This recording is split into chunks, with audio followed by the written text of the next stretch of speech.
workplace is bad? Because since we cannot see with our eyes also, is there like a device or a way that we can see the air is bad or not? Those are contaminants that we can actually see. So we gauge cleanliness on what we can see instead of what we cannot see. Yeah, is air purifier enough or does the workplace need a full clean air strategy to improve the air quality?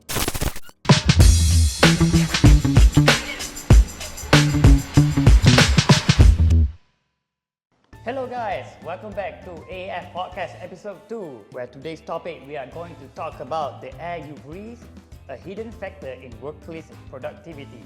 And today we got our special guest for today is Mr. Luke. Mr. Luke, welcome to the show, man. Hello everyone, thank you so much, Johan. First of all, thank you for the invite. I'm very happy to be here, excited to share my knowledge about clean air.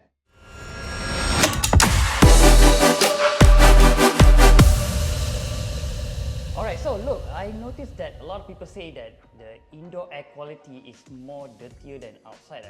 How's that the case? Because if you go outside, you can see all the smoke of the car emission and all that, and then say, hey, indoor air is more dirtier than outdoor. Like, huh? Really? Can you explain to me? Yes, of course, Johan. So that is a very common misconception. So basically, what we think about when we think about contaminants, like you said, dust, smoke. Yeah. Those are contaminants that we can actually see. So we gauge cleanliness on what we can see instead of what we cannot see, which is what we are used to. We are humans, of course. So why is indoor air 5 times as bad as outdoor air? Is because indoor air, there is no, 1, ventilation. Okay. 2, there are many other contaminants that we are not able to see, such as volatile organic compounds, which are chemicals that are emitted. It can be from your cooking stove or your new furniture. You know, when you get your new furniture, I see. There's that new furniture smell, right? Yeah. So those are some of the common contaminants that are found in the household, but one of the main ones is carbon dioxide. So in the house, we usually have our windows closed, doors closed. We want to keep the air inside cool, right? Okay. So there's no circulation of air. There's no ventilation, like I mentioned just now. So the carbon dioxide concentration, as you know, as we breathe out carbon dioxide. Okay. So the carbon dioxide concentration builds up and is not able to be diluted by the oxygen from the fresh air, which is why ventilation is very important. Yeah. Okay. So look, how can we tell that the air quality in a workplace is bad? Because since we cannot see with our eyes also, is there like a device or a way that we can see the air is bad or not? All right, of course. So there are many ways nowadays to kind of evaluate your indoor air quality. So there are many devices such as sensors that sense for particulate matter, even chemical gases and carbon dioxide as well. So those are the visualization of your air. Okay. However, if you want to talk about how we can evaluate our indoor air quality without those devices, I would say indoor air quality actually affects our health as well. So for example, if you have sinus problems and there's a lot of dust, or your indoor space is very contaminated, or you have pets, you have allergies, that's how you can kind of realize that your air is bad. Correct, So, and another thing I want to touch on is in the workplace. In the workplace, sometimes we go to work and then after like a few hours, we get a bit maybe dizzy or tired. So the main contribution for that in today's day and age is the high concentration of carbon dioxide, like I mentioned just now. So a high concentration of carbon dioxide can cause all of these effects, such as like I mentioned, dizziness, headaches, feeling of fatigue or tiredness. That's why we get sleepy throughout the day. There's no ventilation, no fresh air coming in, so there's no oxygen supply. And this builds up the concentration of carbon dioxide. Yeah. All right. Wow, that was a very good insight. Thank you, Mr. Luke. So Luke, do you have any real-life examples for this situation? Oh, I've heard many stories throughout my experience in clean air solutions. So basically the number one thing that I hear so far is in a bedroom, it's obviously closed off. Yeah. So one of my friends has pets, Okay. and the pet stays in the room with this friend. So there's a lot of Fur, fur that goes around the room. So it causes sinuses to build up. It causes her to sneeze or cough a lot. So this is when I introduced her to how bad the indoor air quality is, and I introduced a solution for her. After she used this solution where we introduced an air purifier into her room, after like a week or two, she can already see the difference. No more sniffles, no more cough, no more sneezes. That's one of the main examples I can think of for bad indoor air quality and how it affects us personally. Okay. So what's the difference between you opening the door and let the air breathe through and using an air purifier? Right. So opening the door and letting the air go through is beneficial as well. Of course, you are letting air flow throughout, so there is ventilation. Yeah. However, without an air purifier, or if you just let the air come in, the dust still remains in the room. Okay. You cannot guarantee that all of the contaminants go out of the room, even if your window is open. There's no guarantee of the direction of airflow or where the dust goes. So that's why I like to introduce people to the dangers of indoor air quality and introduce solutions to them so that it improves our lifestyle. Yeah. Okay, very good. So look, now we know that the air quality affects the workers indoor. How does the business aware of this issue, or they underestimate this impact? Right. So basically, before our times that we have now, indoor air quality or even air quality in general is not really talked about or given much importance.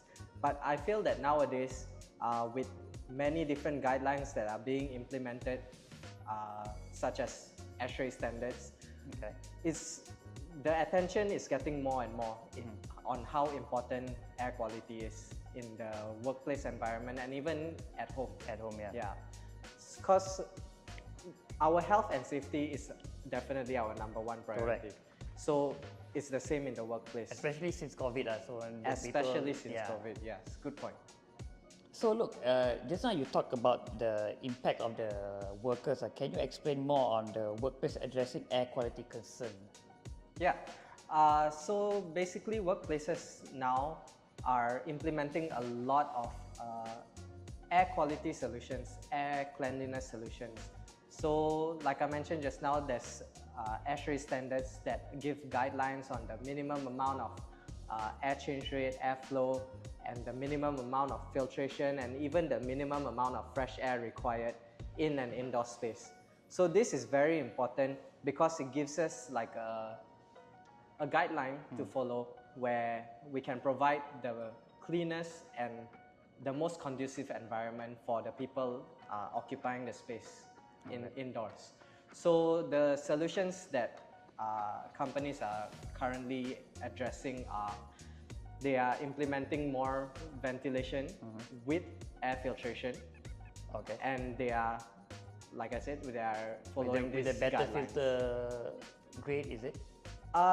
Yes, with a better filter grade based on those guidelines that I mentioned before. Yeah. Are companies starting to view clean air as part of their ESG, environmental, social, and government efforts? Definitely. So clean air is playing more and more of an importance in all of these efforts. For example, now we have a green building standard, green building index, GBI. So within these standards, clean air is playing more of an important role. So for example, in these assessments, all these green building standards and indexes, there are sections in those standards where highlight the importance of clean air. So there are requirements where the indoor air quality has to be a specific, at a specific level. Okay. We have there's a guideline. Yeah, there's a guideline where they actually encourage organizations to follow guidelines, other guidelines such as ASHRAE, which is placing more of an importance in the clean air. So now we have the guidelines for the indoor air quality. Is there like a new technologies or innovation that business can use to improve their indoor air quality? Definitely, there's a lot of new innovations that are coming out now. One of the things that comes straight to mind is nowadays IoT is getting more and more important. So there are a lot of companies that are incorporating IoT into their products. So connectivity, you can control everything through your phone now. Through your phone, So those are one of the innovations. Like I mentioned earlier, in order to visualize what we cannot visualize, there are sensors, there are indoor air quality monitors, so that we are able to understand and perceive our indoor air quality around us. Another thing that's an innovation within the air quality space is also in relation to what we discussed earlier about environmental safety and green building and all that, is there are a lot of technologies that incorporate technologies such as heat exchangers, where we are able to reduce our energy consumption, and also even dealing with microscopic pollutants. There are air purifiers that incorporate dehumidification into their system as well. So it's an all-in-one system. So there are many different innovations that are coming up, and it's really exciting to see where this goes in the future. Alright, I am excited too, man. So now that we know how to improve the air quality, is air purifier enough or does the workplace need a full clean air strategy to improve the air quality?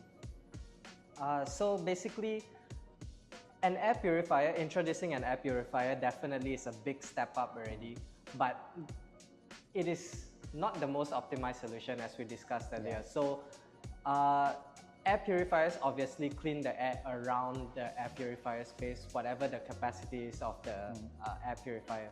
But that only solves one problem, the air in the space. It doesn't solve the many other problems, such as the high carbon dioxide concentration, the no fresh air ventilation. So that's why it's important to refer to all these guidelines and come up with a solution that satisfies all of these indoor air quality concerns. It's not just about the indoor air quality space. Again, touching back on what we talked about is dealing with the concerns that we are not able to see as well. Not just what we are able to see. So what about budget-friendly solutions? Any quick wins for businesses that can invest heavily yet? Of course, there are many different ways to deal with this indoor air quality, to improve the indoor air quality basically. So I know a lot of people's perceptions nowadays are like, oh, air purifiers are like a high initial investment, high-end product like you mentioned. But there are solutions now on the internet, or organizations are coming up with air purifiers that are cost-effective and won't break the bank basically. But in terms of immediate solutions, what we can do, so let's say we're in our household. One of the main concerns that I mentioned earlier was carbon dioxide and the pollutants that are within the space through your new furniture or through your gas stove. There are chemicals that are made, such as formaldehyde and total volatile organic compounds. So one way of dealing with this immediately is to have some sort of ventilation. So open your windows, open your doors, have some sort of airflow throughout the house. Because if your air is stagnant within the house, all of the pollutants stay within the space, and it can affect us in the long term. Of course, we don't see the effects immediately, but over time, it will definitely affect our health, and it may impact our lifestyle. We spend 90% of our time indoors, yet we don't often think about the air we breathe. Businesses need to recognize the clean air isn't a luxury, but it's a necessity. So that's all for today. Thank you guys for watching. Thank you, Mr. Luke, for coming in and sharing his thoughts on the indoor air quality. Luke, you have anything to say to the audience? Thank you so much, Johan, for having me. We had a very interesting discussion. I had a great time. I hope I can be back on this podcast soon. All right. Thank you all to the listeners. Remember, breathe easy, and we'll catch you in the next episode of AAF Podcast.